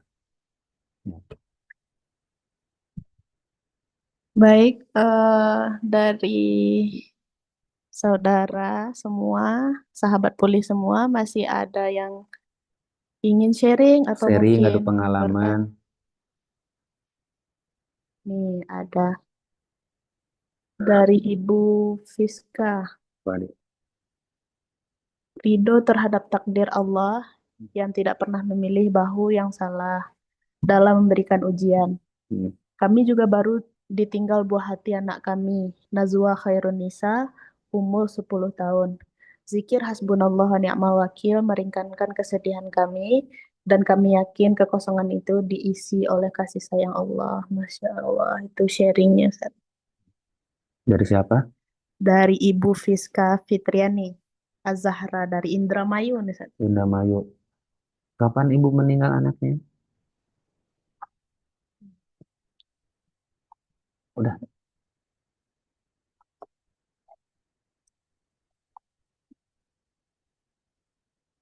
5 bulan yang lalu. Bu Fiska Fitriani Azahra. anak ibu meninggal, dia di sorga ya. Bun, eh, kita doakan Bu, mudah-mudahan doanya kalau anak itu bukan diampuni anak itu. Anak itu ya Allah jadikan anak itu jadi furotan li abawaihi. Jadikan dia nanti yang akan jadi apa ya eh, penjamin orang tuanya masuk surga ya. Karena anak itu udah nggak punya salah, Bu. Dia bersih kembali kepada Allah. Ya, eh, Ibu luar biasa, Masya Allah tidak ya belum tentu kita bisa sekuat Ibu juga ya. Seperti kuatnya Ibu, kemudian tadi juga di Tangerang ada Ibu Desi diberikan ujian-ujian kehilangan. Di kehilangan anak itu bukan luka biasa, itu bagian dari hati yang ya menangis itu Bu manusiawi, bahkan para nabi juga itu pernah merasa kehilangan. Tapi ridho bukan berarti tidak sedih ya. Ridho itu tetap percaya kepada Allah walau hati hancur. Jadi eh, anak itu titipan kakak ibu semua ya. Sebentar Allah pinjamkan untuk ibu, lalu Allah panggil kembali. Bukan karena Allah tidak sayang, tapi karena Allah lebih sayang. Ibu anak yang wafat dalam keadaan suci itu tidak hilang. Dia hidup di sisi Allah. Dan dalam banyak riwayat, anak kecil akan menunggu orang tuanya di depan pintu sorga, bahkan menarik tangan ibunya untuk masuk bersama. Sekarang yang Allah lihat dari ibu bukan kuat atau tidaknya ibu, tapi arah hati ibu. Kalau ibu berkata dalam tangis, ya Allah, hati saya walaupun sakit tapi percaya engkau tidak pernah salah, itu sudah ridho yang sangat tinggi. Bu, terima kasih sharingnya ya Bu ya. Alhamdulillah, ternyata ya Bu, kita banyak ya teman-teman yang sebenarnya kita semua sedang diuji ya, dengan banyaknya masalah. Ya, kita semua sedang hidup dalam gelombang ujian. Kita tenggelam dalam ujian. Hanya bedanya kita pandai apa? Kita pandai bersandiwara pura-pura kuat padahal hati kita rapuh. Tapi hebat, kita sedang latihan kuat, Masya Allah. Semoga Ibu menjadi furotan. Bu siapa tadi ya? Bu Tri ya? Bu Friska Dari Fitrini mana? dari Indramayu. Oh, Indramayu. Indramayu itu Jawa Barat juga teh ya. Indramayu, ya perbatasan ini. Ibu Indramayu, Alhamdulillah salam silaturahmi. Terima kasih telah menjadi inspirasi untuk menguatkan kami ya, Insya Allah. Oke, ada yang mau sharing, silakan sharing atau ngasih nasihat lah kepada kita. Ya, Masih ada sahabat pulih semua. Waktu kita masih ada ya. Ustadz saya mau tanya lagi, apa saya perlu apa deh? Perlu mentor agama untuk membantu saya agar tetap istiqomah dalam pemulihan diri, dalam belajarnya. Apakah perlu mentor agama khusus gitu? Atau bisa dengan saya pribadi? Kalau mentor itu ya sebenarnya kita perlu Bun, mentor, bukan mentor ya. Ya, wal asri innal insana lafi khusrin illa ladzina amanu wa amilu solihat wa tawasau bil haq wa tawasau bis sabr. Jadi hidup itu semua terancam rugi. Saya rugi, ibu rugi, kakak rugi, semua binasa, terancam. Kecuali orang-orang yang amanu wa amilu solihat wa tawasau bil haq wa tawasau bis sabr. Kecuali orang yang setiap hari nambah ilmu, nambah iman, nambah amal. Jadi nambah ilmu itu harus memang ada guru gitu. Ada guru yang membimbing. Nah, cuma nanti guru itu kan guru itu bisa dari orang tua, bisa guru yang terdekat, guru yang di dalam ilmu, di dalam hidup itu ada yang istilah tapakuh, ada istilah apa ya, belajar gitu. Kalau tapakuh memang ibu harus meninggalkan semua aktivitas untuk menghadap hanya kepada satu guru gitu. Tapi kan itu tidak bisa, kita banyak aktivitas yang lain. Gimana caranya? Kita tetap dengan aktivitas kita, tapi kalau tidak bisa setiap hari, paling tidak ada 1 minggu sekali kita kunjungi guru. Kalau tidak bisa mengunjungi guru, kita datang ke alamatnya guru gitu. Maksudnya alamat tuh pengajiannya guru gitu.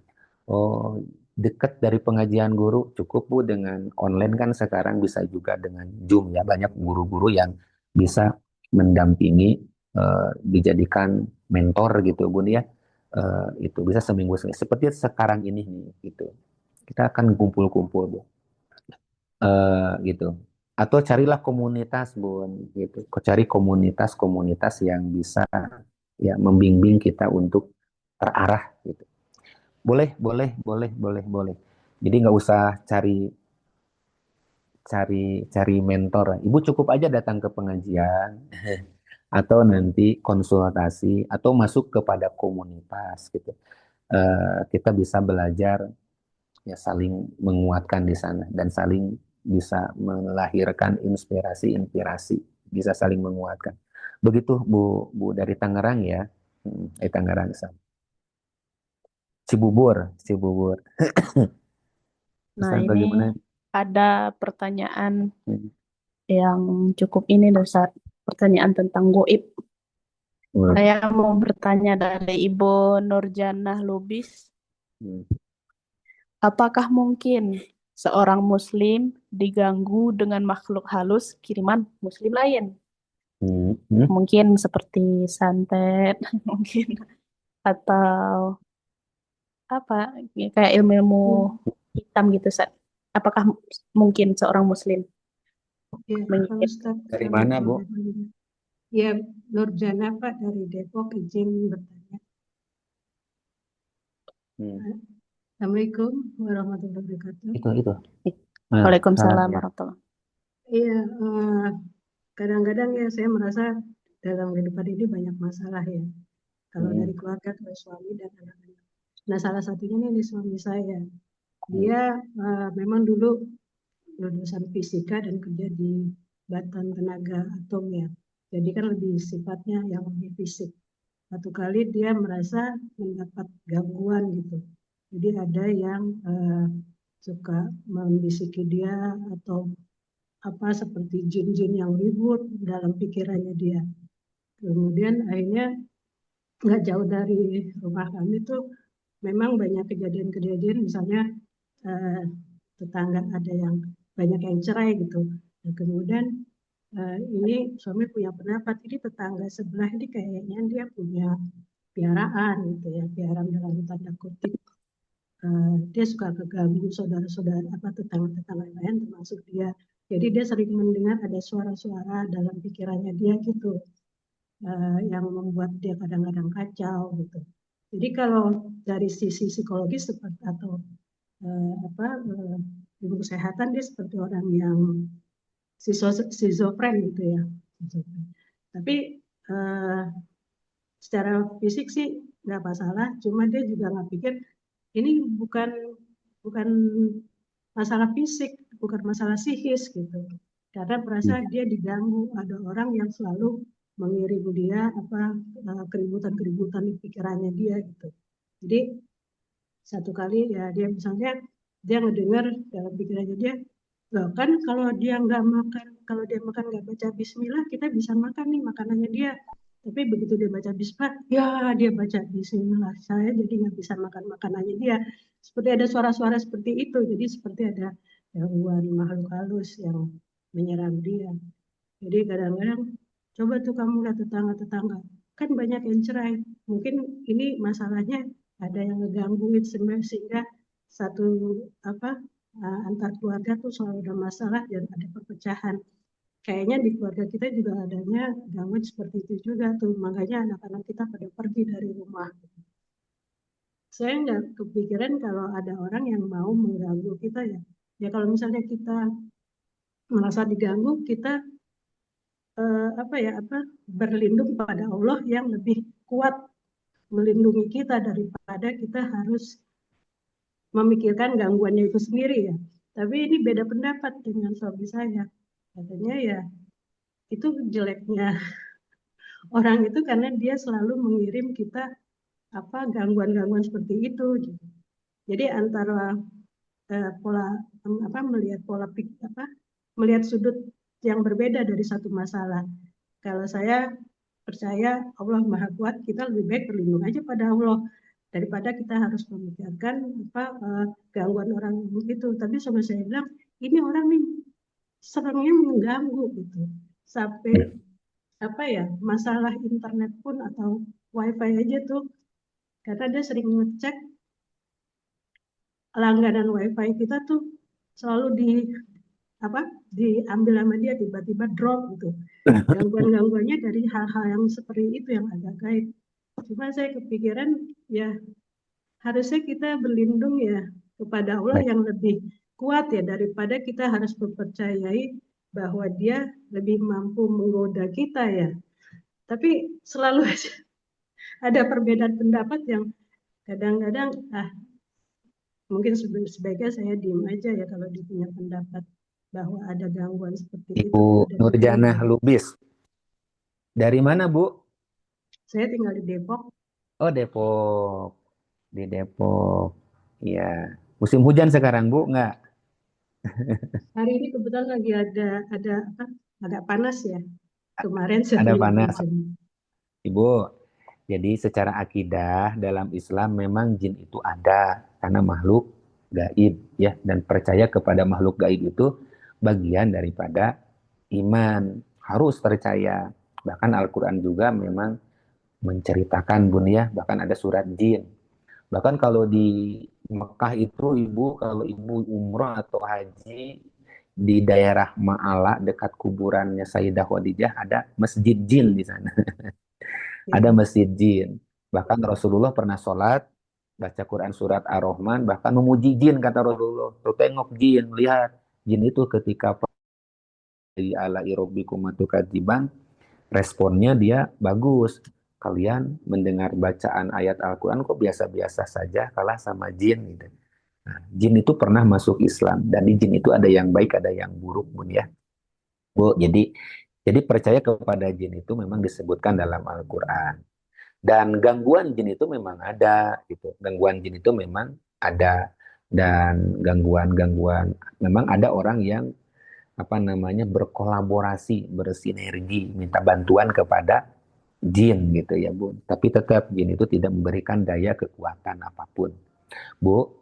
Jadi gini, saya ingin menyampaikan sedikit, tidak semua gangguan, rasa gelisah, mimpi buruk, atau perasaan tidak nyaman itu berarti kiriman atau gangguan makhluk halus. Ya, tidak semua, tidak semua. Itu tidak semua. Jadi jangan digeneralisasikan gitu. Seringkali yang kita alami adalah bisa jadi itu efek daripada luka batin, karena duka yang dalam, atau pengalaman, atau trauma kehilangan, atau kelelahan pikiran, atau kecemasan yang menumpuk, ya. Apalagi kalau sudah berduka besar hati, sedih bisa membuat pikiran menjadi sangat sensitif gitu, Bu. Nah, jadi dan itu penting kita pegang kuat-kuat, Bu. Tidak ada, sebagaimana yang kata Ibu tadi, tidak ada satupun makhluk yang bisa menyentuh kita tanpa izin Allah, Bu. Jadi kalau kita menjaga sholat, kalau kita tawakal, kita pasti berada dalam penjagaannya. Jadi jangan langsung menyimpulkan ke arah itu. Hanya saja betul, jin itu senang kepada, makanya kata Rasulullah, kalau sedih jangan berlebihan, kalau bahagia jangan berlebihan. Karena ketika cemas berlebihan, jadi daya imun mental ruh kita sedang lemah. Maka ketika lemah itu lebih mudah masuk jin gitu.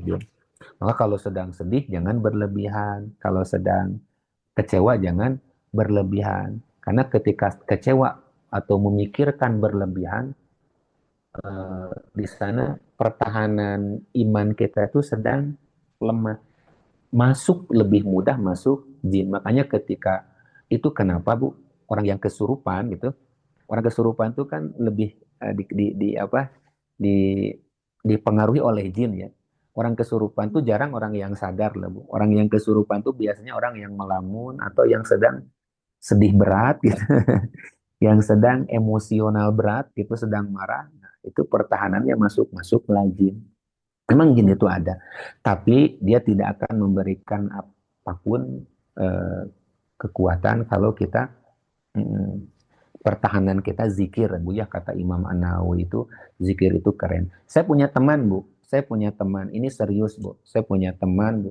Teman saya itu salah satu guru ya di salah satu sekolah. Tiba-tiba siang dia sadar aja, Bu.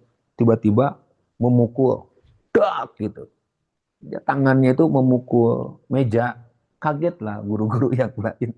Apa gitu. Terus dia nangis, kemudian kayak orang kesurupan gitu. Nah, akhirnya kita rilis lah masalahnya apa. Ternyata dia punya masalah dengan maaf pasangannya, istrinya. Jadi bertahun-tahun dia menyimpan tekanan luka gitu dengan istrinya yang tidak termuntahkan. Jadi pikiran yang dia simpan di dalam otak tuh dibiarkan mengendap jadi racun-racun pikiran. Akhirnya tumpah gitu, eh, tidak terbendung. Dia apa? Kemudian dia mulailah di sana itu agak sering, agak maaf Bu ya, agak sering bicara sendiri, tertawa sendiri, apa sendiri. Kemudian saya bawa ke teman saya, Rukiah. Apa kata teman saya? Untung Bapak ini sering zikir, sering sholat duha, sering sholat tahajud, sering puasa Senin Kamis. Kalau tidak ahli zikir, Bapak ini mungkin sekarang sudah telanjang di jalan-jalan gitu.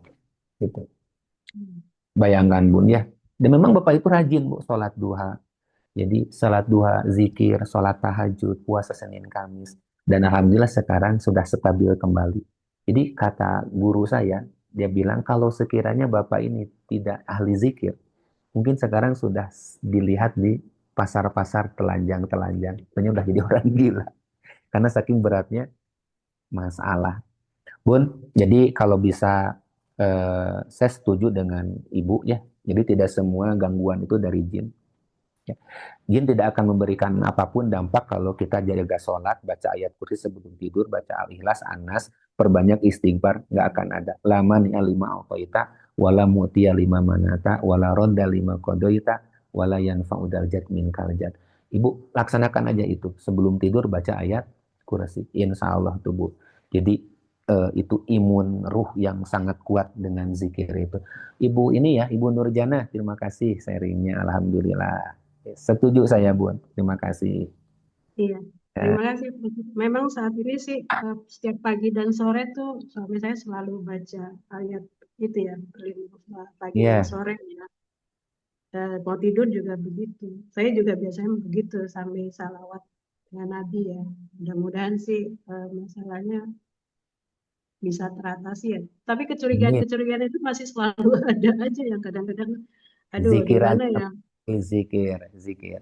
Masalah itu pasti, zikir itu solusi. Mengeluh itu manusiawi. Jadikan zikir sebagai terapi. Hmm, terapi. Zikir. Ya, Setuju, Bu? ya syukur. Terima Ahli kasih. zikir. Sok, mangga. Di sharing mungkin kita buka sampai 5 menit lagi mungkin ya. Ini masih ada yang mau bertanya. Apa? Dari Ibu Laila Limariantika. Hmm? Ustadz, jika anak sudah balik melakukan dosa, dosanya ditanggung orang tua atau tidak, Ustadz? Atau Hmm. udah ditanggung sama anaknya gitu. Dari mana? Ibu Laila Limariantika dari mana, Ibu? Ibunya bertanya lewat kolom chat. Oh, dalam chat. Mm-mm. Gimana, Ustadz? Jika anak apa tadi, Dek? Jika Jika anak anak sudah sudah balik balik, melakukan dosa, Ustadz, kan dosanya apakah ditanggung oleh orang dosanya tua? apakah ditanggung orang Tidak. tua? Jadi dalam Al-Quran, seseorang tidak memikul dosa orang lain. Jadi dosa itu bukan dosa warisan ya. Dosa itu artinya setiap orang kita menanggung dosanya sendiri. Kecuali kalau sebelum balik. Kalau anak sudah balik dan melakukan kesalahan dosa, maka itu tanggung jawab dia. Bukan otomatis menjadi dosa orang tua. Seperti siapa ya? Nabi Nuh ya. Salah satu anaknya Kan'an berdosa, ya tidak dibebankan kepada ayahnya gitu. Juga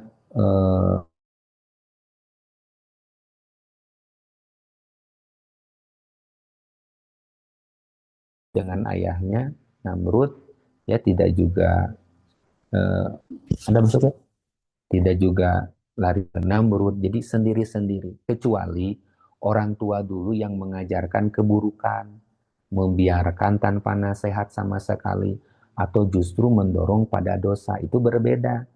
Tapi kalau ibu sudah mendidik, sudah menasehati, sudah berusaha, kemudian dia berbuat salah, ibu tidak memikul dosa. Ya. Kecuali tadi kalau ibu mewariskan nilai-nilai atau ajaran-ajaran yang tidak baik. Diajarkan cara bagaimana mengambil dompet tanpa diketahui oleh orang yang punyanya gitu. Nah, ini nanti untuk bekal hidup kamu kalau ibu sudah tidak ada. Nah, ibu sudah meninggal, anak melakukan dosa seperti itu, ibu dapat jariah dosanya. Nah, ini cara nanti menghipnotis, kayak gitu. Pokoknya yang buruk-buruk Bu, gitu ya. Nah, itu tidak, kecuali kalau ibu mengajarkan yang buruk ya kepada mereka, dan keburukan itu dijadikan eh, warisan dilaksanakan oleh anak setelahnya. Tapi kalau ibu sudah mendidik, sudah mengajarkan, sudah membersamai anak berbuat salah, tidak. Bahkan ibu dapat pahala sabarnya.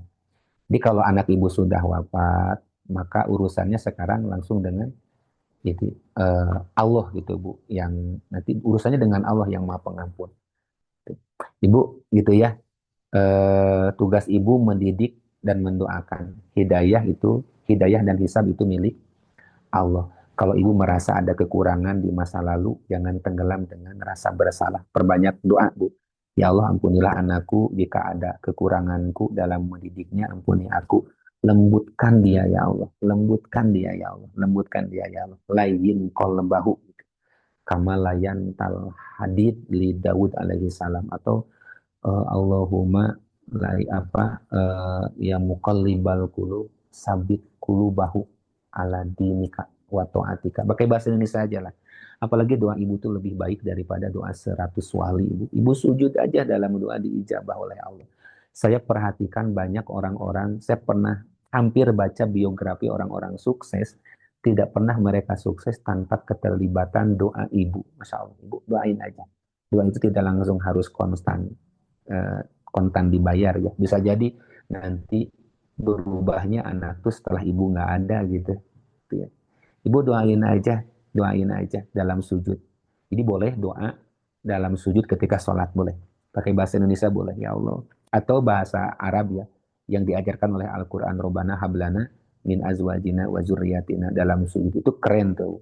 Sholat tangisan seorang ibu di dalam sujud ketika di waktu yang paling dekat dengan Allah, mendoakan hubungan yang paling dekat dengan anak. Wah, itu Masya Allah luar biasa.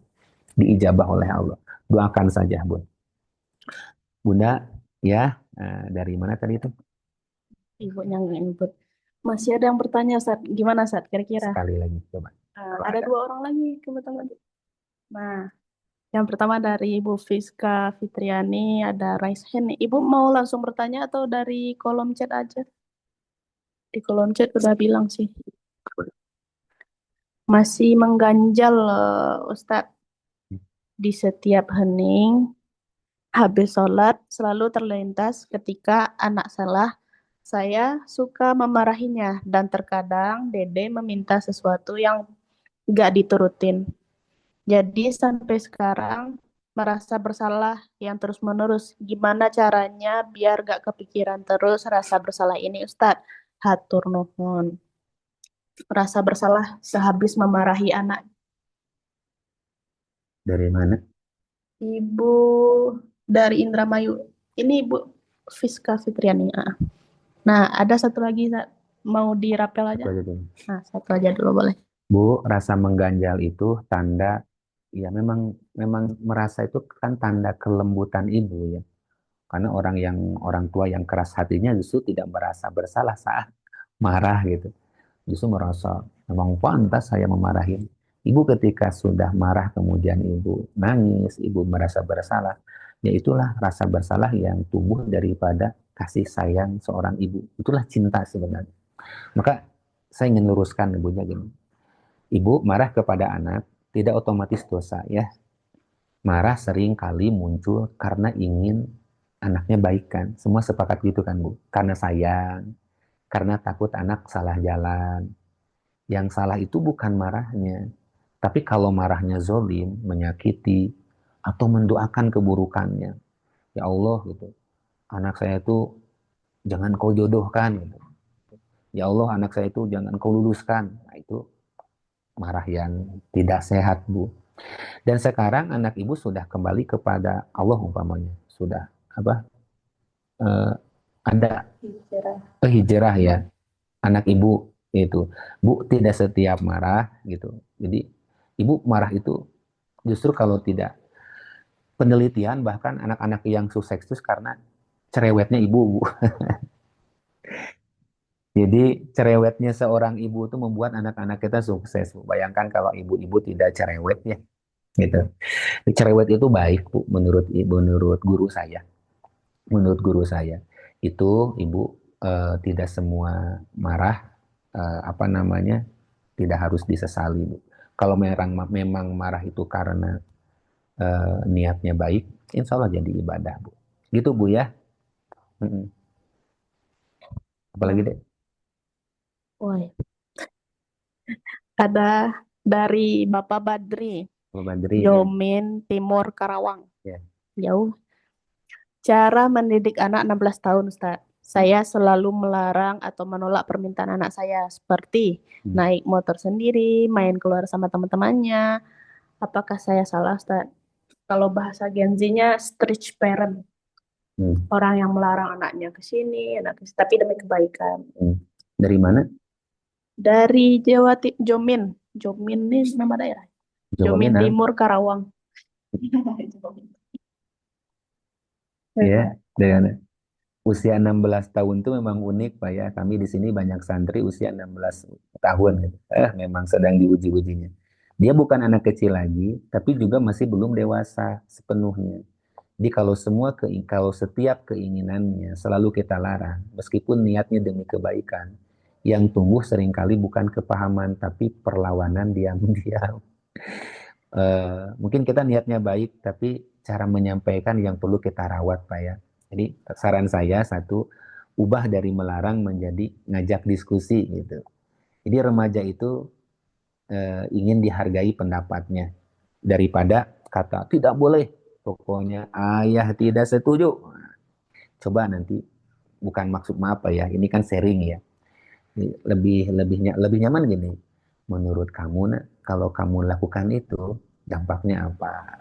Ayah ingin dengar alasan kamu dulu.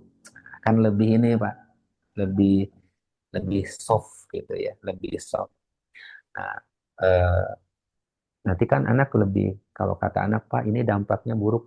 Kalau dampak buruk, kenapa kamu lakukan gitu? Ini lebih kepada ruang diskusi Pak. Kedua, ini kami biasa dipraktekkan di pondok gitu Pak. Kedua, bedakan mana prinsip dan mana preferensi ya. Jadi ada yang memang tidak bisa ditawar, agama, akhlak, keselamatan itu nggak bisa ditawar. Misalnya sholat, lihat bagaimana Quran menekankan kewajiban sholat, pergaulan bebas, hal yang membahayakan. Tapi ada yang sebenarnya hanya soal selera, gaya rambut, hobi tertentu, cara berpakaian yang masih sopan. Kalau semuanya dilarang, anak merasa hidupnya dikontrol penuh. Pilih pertempuran yang benar-benar penting gitu. Jadi mana yang prinsip dan mana yang preferensi gitu. Ketiga, bangun kedekatan bukan ketakutan, Pak. Kami nih ya lagi-lagi kami memang coba mempraktekkan ini Pak di pondok ya. Boleh Bapak Ibu lihat di media ya, di Tajul Hufat. Kita ada media juga Tajul Hufat. Kami ke guru-guru menyampaikan kepada anak kalau nanti ada anak nakal, peluk ya gitu. Atau usap apa ubun-ubunnya, bacain sholawat, doain dia gitu. Jadi bangun kedekatan bukan ketakutan. Karena rata-rata anak yang bermasalah tuh ya usia 13 sampai 18 tahun lah. 16 tahun nih yang sedang puncak-puncaknya. Kelas 3 SMP ya, ya tahun. Nah, anak 16 tahun itu lebih mudah berubah karena kedekatan dibanding tekanan. Coba Bapak sesekali ngobrol tanpa nasihat, tanpa ceramah, tanpa ngoreksi, tanpa tanya tentang temannya, tanpa tanya tentang mimpinya. tanpa tanya sedang apa yang dia pikirkan, cuma butuh ditemenin, dipeluk, dielus-elus gitu, dia akan lebih masuk ke dalam. Dan berikutnya mungkin Pak, jangan hanya melarang, jelaskan alasan dan dampaknya. Jadi remaja sekarang tuh kritis Pak, beda dengan waktu kita masa lalu Pak ya. Kalau dilarang tanpa alasan, dia akan mencari jawaban di luar rumah. Tapi kalau kita jelaskan dengan logis dan tenang, ayah khawatir begini karena pengalaman ayah dulu. Nah, mereka biasanya akan lebih mudah menerima. Dan penting ini terakhir rasanya lebih beri ruang untuk beri ruang untuk salah kecil gitu. Maksudnya gini, usia 16 itu memang waktunya belajar Pak. Kalau tidak pernah jatuh, dia tidak akan pernah mengerti akibat gitu.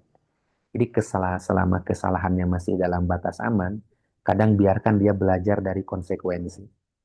Contohnya gini, Pak, anak usia 16 tahun itu sebenarnya bukan ingin melawan, mereka hanya ingin diakui bahwa mereka sedang tumbuh gitu. Kadang yang mereka butuhkan bukan izin, bukan larangan, tapi kalimat sederhana, ayah percaya kamu bisa bertanggung jawab. Jadi kalau Bapak mau, saya gitu. Jadi berikan aja, biarkan aja dia belajar dari dari kesalahan, tapi dalam kontrol kita gitu, Pak. Eh, saya kalau anak saya mancing belut, ya silakan aja gitu. Eh, kemudian ada kepiting, saya tidak melarang kepiting berbahaya, walaupun saya tahu berbahaya, tapi lebih berbahaya ular. Nah, saya ingin merasakan dia gimana rasanya di apa namanya, dicapit oleh kepiting, ya biarkan aja. Nanti kalau sudah dia kecapit kepiting, uh, dia sudah punya pengalaman lah. Saya takut nanti ke sawah kalau tidak hati-hati kecepit kepiting gitu ya. Biar kadang-kadang ada anak yang luluh dengan pengalaman bukan dengan nasihat. Tapi selama pengalaman-pengalaman itu bisa bisa kita kontrol Pak ya. Jadi ada kalanya biarkan anak belajar untuk ruang salah gitu. Tapi tetap dalam pengontrolan kita dan itu tidak berlawanan dengan agama. Begitu kira-kira mungkin Pak pengalaman ya, sharing gitu. Nah, saya yakin di sini teman-teman saudara-saudara yang banyak ahli psikolog. Ada dosen-dosen tadi lihat, ada dosen Tina apa? Theta Development dari ibu dosen. Nah, itu mana Masya Allah orang-orang psikiater aja semua. Guru-guru kami. Itu Pak, terima kasih Pak Badri ya. Pak Badri, barokallah, barokallah. Oke. Baik. Baik, sahabat Puli, berhubung udah mau jam 3, ada nih terakhir, saat terakhir. Habis ini benar-benar sharing kita tutup dan kita lanjut ke sesi berikutnya. Dari saudara Rufaiqoh. Assalamualaikum warahmatullahi wabarakatuh, Ustadz. Ustadz, saya habis sakit asam lambung. Asam lambung saya kambuh hingga stres karena banyaknya tuntutan pekerjaan dan masalah keluarga. Hingga saya memutuskan untuk meninggalkan sebagian pekerjaan saya agar saya tidak terlalu terbebani. Dan sekarang saya tidak terlalu banyak kegiatan. Di awal-awal memang terasa beristirahat dari penatnya pekerjaan, namun di akhir-akhir ini saya merasa bosan, Ustadz, dan kurang bersemangat karena merasa ada yang hilang dari hidup saya. Bagaimana cara agar saya bersemangat lagi, Ustadz, dan ridho terhadap takdir Allah yang diberikan kepada saya saat ini? Gimana? Saudara Rufaiqoh dari kolom chat, chatnya nggak ada itu, nggak ada daerahnya. Dari Jember, Ustaz.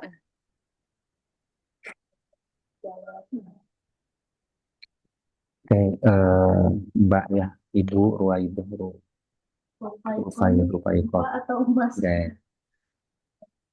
Habis sakit lalu memutuskan berhenti kerja agar tidak terbebani. Itu keputusan yang lahir dari lelah, bukan cuma fisik tapi juga mungkin batin. Dan sekarang muncul bosan, kurang semangat, kosong, itu wajar sekali. Pertanyaannya bukan cuma bagaimana agar Allah ridho, tapi juga bagaimana berdamai dengan fase ini. Yang pertama, pahami dulu ini fase, bukan kegagalan ya Pak. Di dalam Al-Quran Allah berfirman, Quran surat At-Taubah ya ayat 51, kulla yusibana illa ma kataballahu lana. Tidak akan menimpa apapun kecuali apa yang sudah Allah tetapkan. Artinya sakit itu juga takdir, berhenti kerja itu juga bagian daripada takdir yang Allah izinkan terjadi. Maka ridho bukan berarti langsung senang. Ridho itu menerima sambil tetap yakin bahwa Allah yang sedang mengatur itu. Kedua, bedakan antara tenang dan kosong ya. Kadang setelah sibuk bertahun-tahun tiba-tiba berhenti, jiwa terasa kosong. Itu bukan berarti salah keputusan. Itu karena identitas kita selama ini melekat pada pekerjaan. Coba tanya ke sendiri gitu Pak. Apakah saya kehilangan pekerjaan atau saya kehilangan rasa berguna? Seringkali yang hilang itu rasa dibutuhkan. Kakak, ridho itu prosesnya tiga langkah ya. Jadi akui dulu perasaan, jangan dipendam. Jadi sering, ya Allah, saya ya silahkan aja omongkan ke Allah, gitu. Curhatkan kepada Allah. Ganti fokus dari yang hilang ke masih ke apa? Ke ke dari yang hilang ke yang masih yang ada. Mungkin sekarang yang hilang pekerjaan, tapi kan yang ada banyak diberi kesempatan, masih diberi waktu untuk memperbaiki kualitas ibadah, gitu. Eh, saya kira gitu Kak. Jadi apa ya? Tidak perlu merasa kosong, bisa nanti aktivitas-aktivitas lain. Ini kesempatan Kakak untuk bisa nanti berbenah, berubah dengan cari aktivitas yang lain.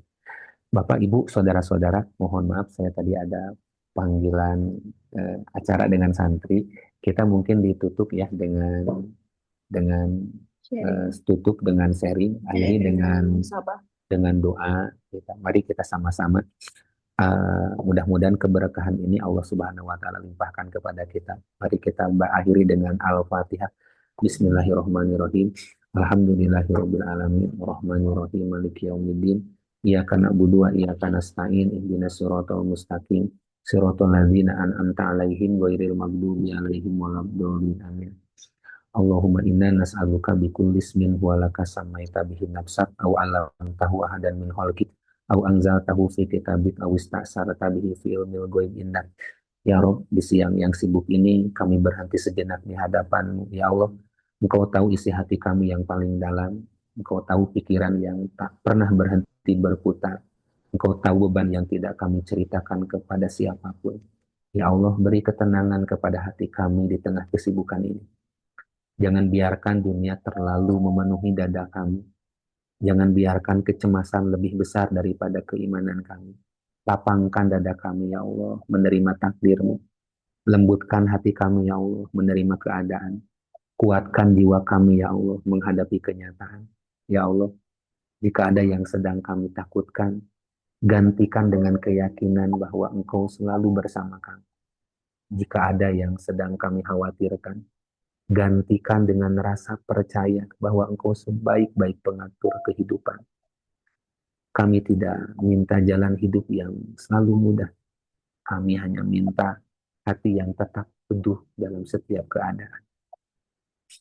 Ya Allah, jadikan siang ini bukan hanya tentang pekerjaan dan urusan dunia, tapi juga tentang kedekatan kami dengan. Tenangkan kami, ya Allah. Beri kekuatan kepada kami. Tuntun langkah kami sampai sore nanti dengan hati yang lebih lapang. Ya Rob, ajarkan kami percaya bahwa apapun yang terjadi hari ini tidak pernah lepas dari kasih sayang-Mu. Jika Engkau menunda, pasti ada kebaikan. Jika Engkau menguji, pasti ada penguatan. Jika Engkau mengambil, pasti Engkau sedang menyiapkan yang lebih baik. Ya Rob, kami tidak ingin hanya sibuk, tapi juga ingin berkah. Kami tidak ingin hanya berhasil, tapi juga ingin tenang. Genggam hati kami agar tidak liar oleh kecemasan. Jaga pikiran kami agar tidak dikuasai prasangka buruk. Tanamkan dalam dada kami keyakinan yang kokoh bahwa Engkau selalu bersama kami. Jika siang ini masalah belum selesai, Jadikan hati kami lebih dewasa menghadapinya. Jika siang ini beban belum terangkat, kuatkan pundak kami untuk memikulnya dengan sabar. Ya Rob, kami serahkan hari ini kepadamu, langkah kami kepadamu, dan seluruh hidup kami kepadamu. Tenangkan kami, tuntun kami, dan jangan kau biarkan kami berjalan sendiri. La takilni ila nafsi torofatal ain. Bersamai kami ya Rob. Rabbana atina fid dunya hasanah wa fil akhirati hasanah wa qina adzabannar. Ya Allah, siapapun yang berkumpul di ruang kami ini, mungkin ada di antara saudara-saudara kami yang saat ini bicara, ngobrol bersama kami, sedang membawa luka, kesedihan. Ya Rob, ya Rahman, amanin ya Karim.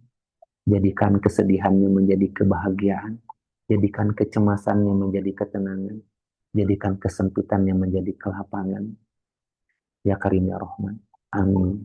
Rabbana atina fid dunya hasanah wa fil akhirati hasanah wa qina adzabannar. Alhamdulillahirabbil alamin. Alhamdulillahirrahmanirrahim. Eh, kita ucapkan terima kasih kepada Ustadz Ari Jauharuddin dengan kajiannya yang begitu menggugah hati ya Bapak Ibu semua. Insya Allah untuk rekaman kajian kita pada hari ini, insya Allah akan akses di YouTube yang saya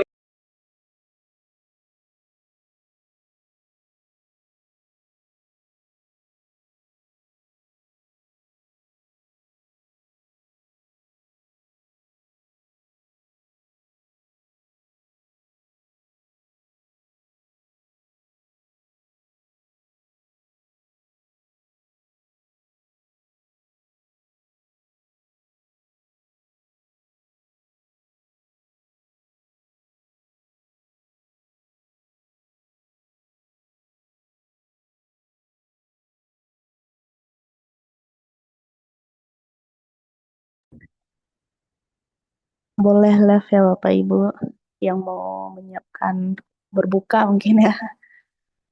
Terima kasih atas partisipasinya pada siang hari ini. Insya Allah untuk info berikutnya kita akan selalu share di grup WA grup Ruang Puli 1 dan Ruang Puli 2. Assalamualaikum warahmatullahi wabarakatuh.